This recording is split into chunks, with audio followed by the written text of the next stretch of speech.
Hi, Ate Zoe. Grabe, Oh my gosh. long time no see. Long time. Do you Oh know, my gosh. we worked together in What's Up, What's Up. Yes. Oh my gosh. What's up, what's up? Grabe. 2005. Doon pa ako, sidekick pa ako sa show ninyo with Kuya Bong. Hindi tadyak. Yes, Tadyak. that's a jack sa traffic enforcer. Tapos nagmi-mix ka na nun. Yes, parang kasabay. Kasi diba uso pa before mix, tapos Studio 23. Tapos nag-ABS ka din. Yung lagari tayo lahat. Doon ako nag-start din actually. Ako naman doon ako nag-start diba Star Magic.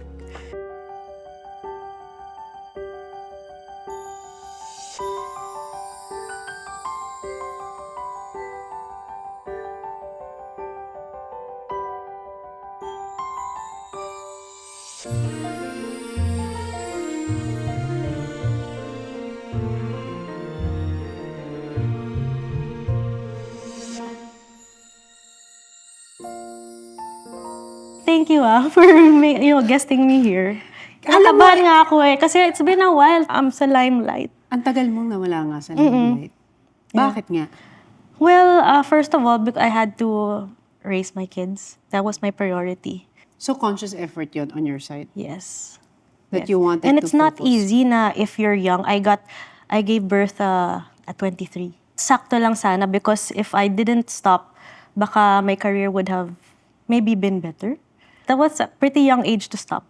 In our career. In our time, Nung yeah. time na yun, Yes, di ba? Kasi yes. parang yan yung time na Yun ang time na pa-peak na daw ako. momentum. Momentum, there you go. At saka it's hard, parang ilan lang siguro yung makakabalik na showbiz na, kasi if you stop, may risk na hindi ka na kukunin ulit. So that was on my mind. I was prepared na baka hindi na ako babalik. Pero yung pagpasok mo sa showbiz, ano yun, it's something na gusto mo talaga since bata? When I was young, I remember kahit 2 years old, 3 years old, I would watch my mom already sa teatro. Pero hindi ko nahiligan. Nag-start talaga ako commercials. Pero never sa isip ko na naisip na maging artista. Paano nag-start sa commercial? Paano ba? May nakascout sa'yo? Yes, mga ganun. Parang, maganda talaga parang yung nakita scout. lang ako dun sa Greenbelt or something. So doon nag-start? Doon nag-start kasi doon ako na-discover din to audition for Berks. Yes, That was- oh my gosh, You remember that? Berks, Parang Jimmick. pumalik sa Jimmick. Yes. Ilan taon ka nun? I was about 15, 16. Super young. Very, very young. So fresh. So ever since, parang pinanindigan ko na rin na most of my roles were kontrabida. O paano yun, nung time na yun, na typecast? To be honest, parang it was in my mind na bakit kaya ako na typecast? In real life, mas madali pa ako umiyak. Pero at the same time, for me, work is work. And I wanted to earn talaga. At a young age, I also got to live on my own. Parang I was like 19, ganyan. Was Ba't living nag-live my- on your own? Because parang na-realize ko na, because middle class lang naman din yung mom side and dad side ko. Actually, they got divorced when I was early. So parang there was a time na I wanted to provide for myself. So nung nag-divorce sila, ilang taon ko? Very young. I don't even remember the exact age. Baka mamaya 8 siguro. 8. Very young. Very young. Paano yun naka-affect sa'yo? Parang kinikwento ng mom ko, sometimes I had that, teenager angst. I had that. I admit that also. Maybe because I was confused and parang syempre, when you're a kid, you want na buo yung family. Although I'm close to both parents, pero palipat-lipat ako. So parang imagine at a young age, parang experiencing that. Bata mo naging independent. Yeah, no? parang- Or you just have to be?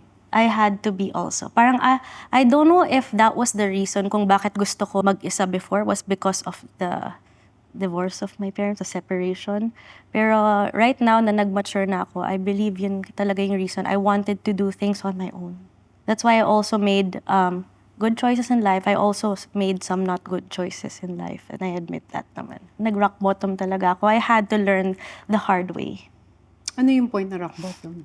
That time, for example, when I was starting my career, I don't know, maybe 3 to 5 years na in my career, even producers went up to me, directors, saying na, pag ganun na yung career mo, Karel, ba't ka huminto?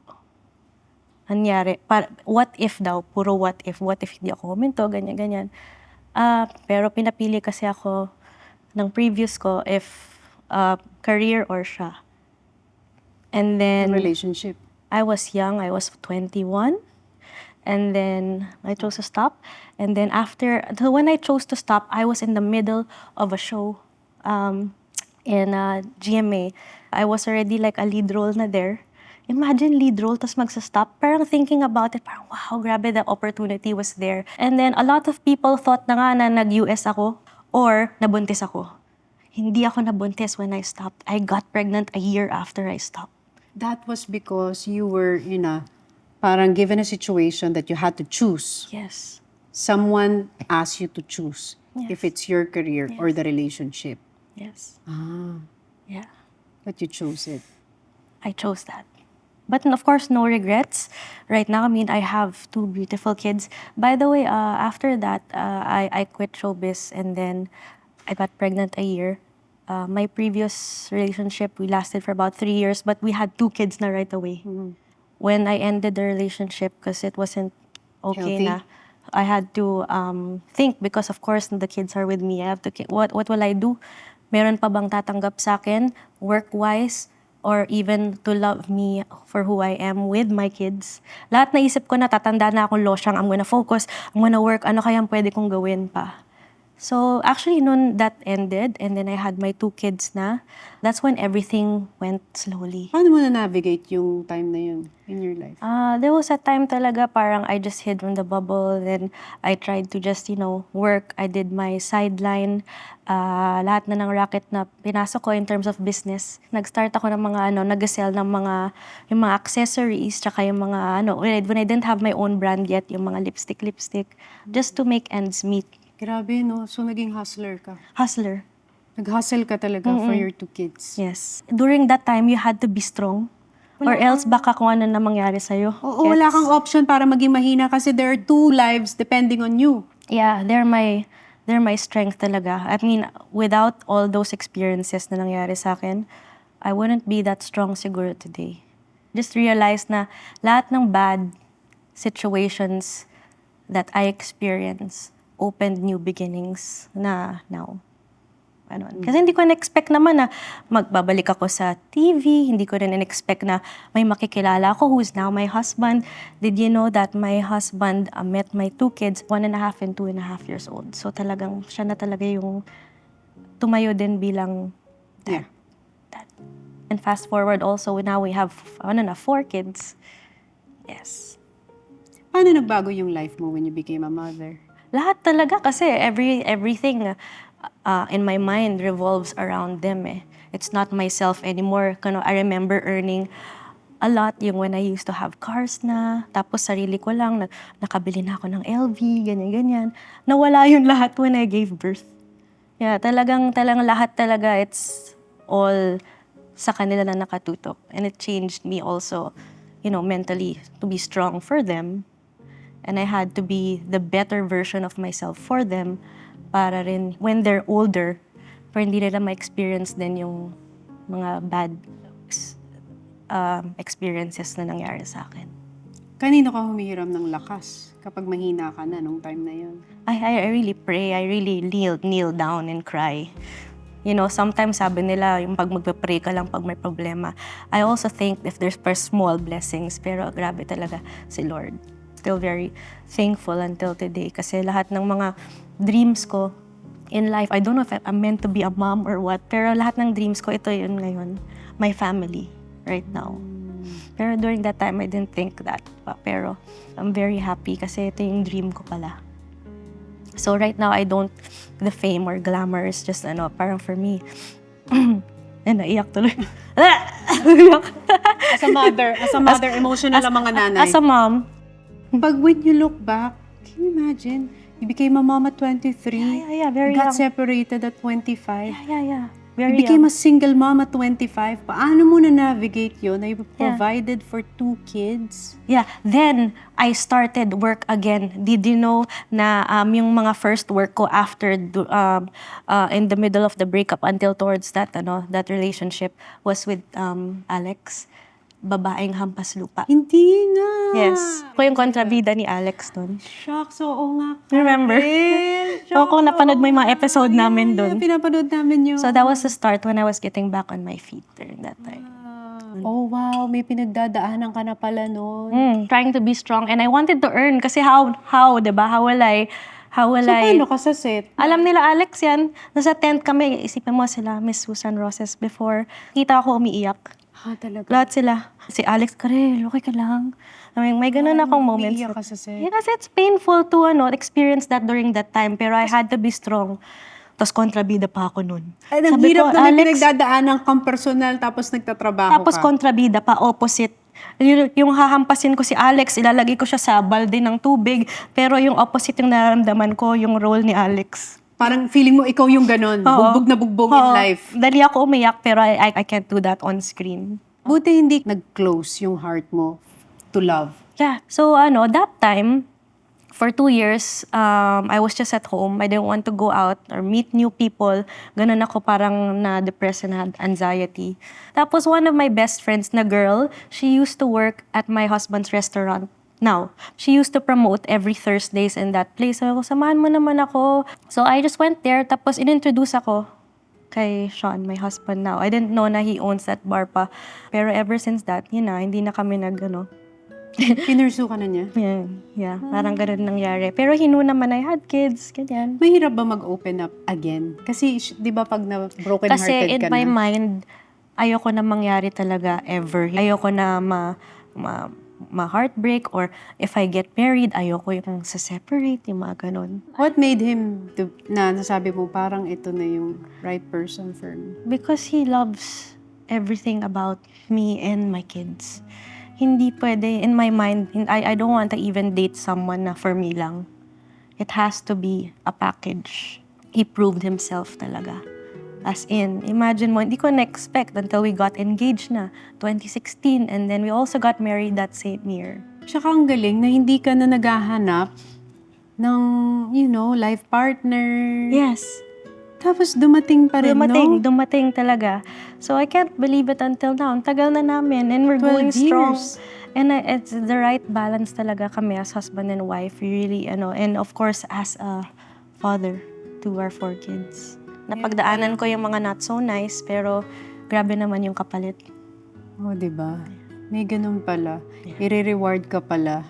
Yes. Oo. Doon sa mga test na pinagdaanan mo, this is Yeah. the reward. And I'm sure meron pa along the way, there were gonna be challenges, pero Lord, thank you. Oo, di ba? Grabe. Yeah. Siguro yung saving grace din yung kids. Yes.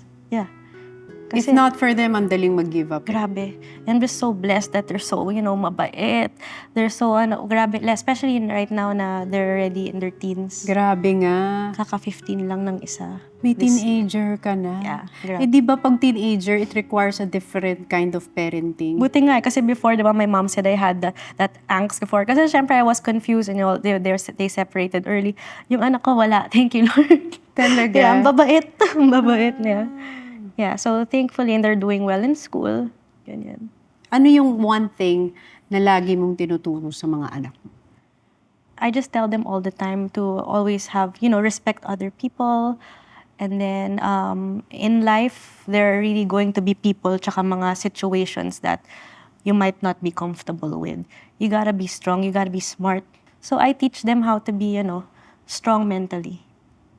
And of course, always pray. Always be close to the Lord talaga. What does your husband give you? Peace and security. Aside from the love that's there, of course, because no matter what, he loves us so much, me and the kids.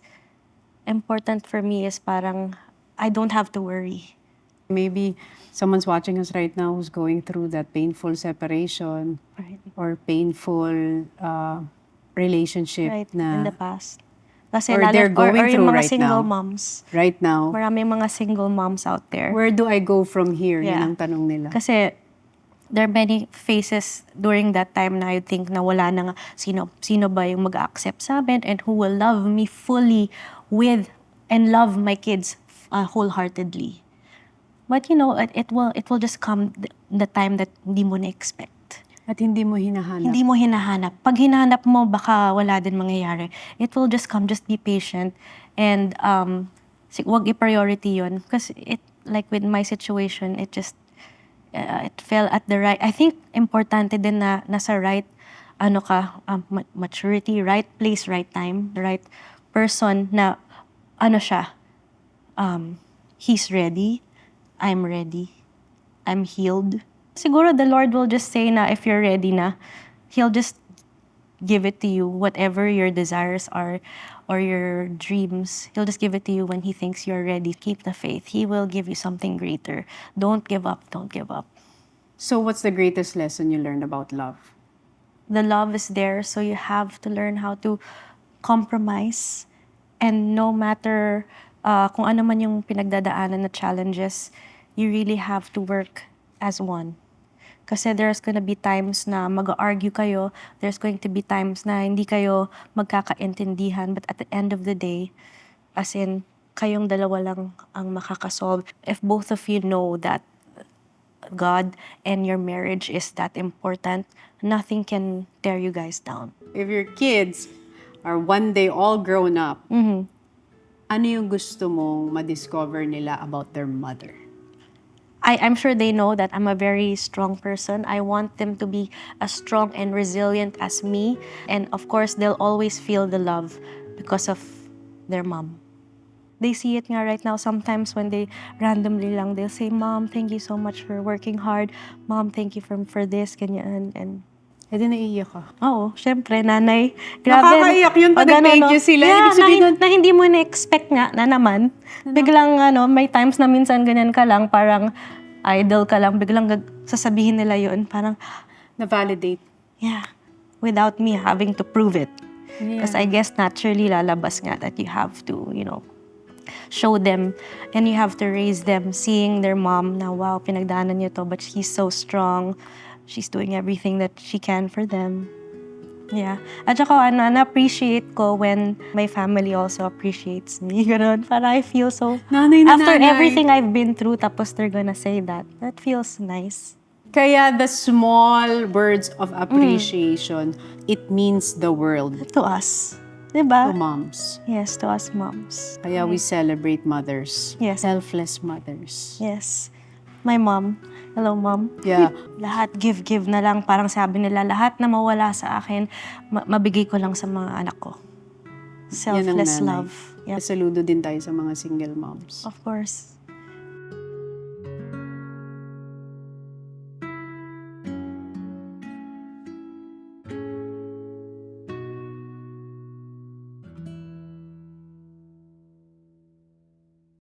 Alam mo, nagulat ako. Kasabay mo pala si Bea sa batch? Parang ganun. Parang a bit younger lang siya, parang 1 or 2 years, if I'm not mistaken. Kasabay niya din sila Pia. Words back. Yes. Kasabay niya sila Pia, sila Pauline. Luna. Doon ako na-discover yung commercial. Doon ka na. Yun ang ating parang common denominator. I love Hiolo. Ikaw, ako naman. Alam mo, pag tinitignan got kita ngayon, mas tumapang yung kamukha mo na yung mami mo. Talaga? Okay, that's good. Talaga? Yeah, nakikita ko mukha ng mami mo. At saka dati usa pa light makeup, diba? Ngayon na nag-prepare ako for this. Diba? Ngayon kasi yung dami ng uso, may contour na ngayon. Yes. Dati Wala. Uso pa nga before bleach brows, tsaka manipis yung kilay natin. Yes, and with the shimmer, Shimmer, para glow, para fresh, parang Yes, bright eyes. Yun ang uso diba? before. Until now, sabi ko, pwede po palagay. Na-maintain nga yun eh. Yung may shimmer dito. Kasi you look awake. And Yes. yan ang And goal glowing. ngayon. Young, fresh.